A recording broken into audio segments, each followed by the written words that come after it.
becomes more complex and multicultural. This again is what makes this volume so important. It's natural to be anxious about the challenges that lie ahead, but no leader has all the answers. So long as leaders actively invite others in to help solve the problems their organizations face, a path forward will be found. Navigating uncertainty requires input from diverse sources. Making this happen starts with leaders who are open-minded and transparent, prepared to acknowledge that they don't have all the answers, and willing to listen to and work with others.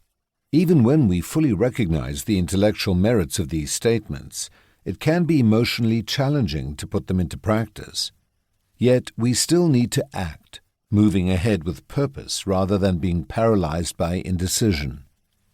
The key is to remain open to changing circumstances and willing to pivot at short notice, motivated by new ideas and possibilities. In that spirit, this book offers fresh thinking and distilled wisdom from the brightest new management minds. This is a book of ideas with power for practice. Its many authors appreciate both the intellectual and the emotional challenges of being a leader.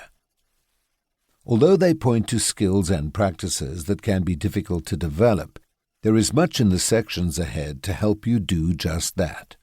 The world continues to become more complex and uncertain, and this is why this book is essential listening for leaders everywhere. Amy C. Edmondson, Cambridge, Massachusetts, January 2023. Introduction. Certain uncertainty. It was the best of times, it was the worst of times. It was the age of wisdom, it was the age of foolishness. It was the epoch of belief. It was the epoch of incredulity. It was the season of light. It was the season of darkness. It was the spring of hope. It was the winter of despair. The opening lines of A Tale of Two Cities seem hauntingly prescient. Charles Dickens could have been writing about our present day.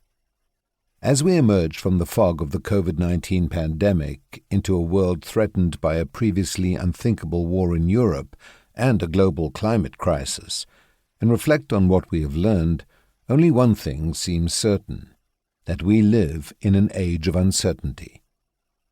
Every year, the Collins English Dictionary publishes its 10 words or phrases of the year. The list acts as a barometer of what's going on in the world. It reflects our ever-evolving language and the preoccupations of those who use it. Lockdown and fake news have all featured in previous years, and 2022's list includes the terms quiet quitting, the practice of doing no more work than one is contractually obliged to do.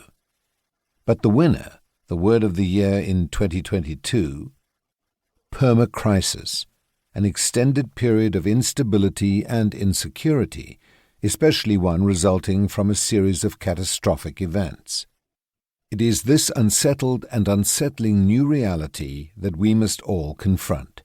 And yet, it is not all doom and gloom. As Dickens reminds us, with uncertainty comes opportunity, a spring of hope. With ambiguity comes new choices and fresh ways of interpreting our place in the world. Yet to nurture the green shoots of hope and replenish ourselves and our world, we will need to reimagine it. That will take a new sort of leadership. An unpredictable world. For much of the last century, we have assumed that markets, indeed entire nations, operate in a state of relative stability. From time to time, they are subjected to destabilizing forces, natural disasters, economic depression, war, or, as we have seen lately, disease. But once the threat had passed, the traditional role of leaders was to return society to something approaching the previous steady state. This was a world where companies could make plans in the belief that they would still be relevant in, say, 5 years' time, and that business would continue relatively unchanged. Today, however, we live in what has been described as a VUCA world, an environment characterized by volatility, uncertainty, complexity, and ambiguity. In the last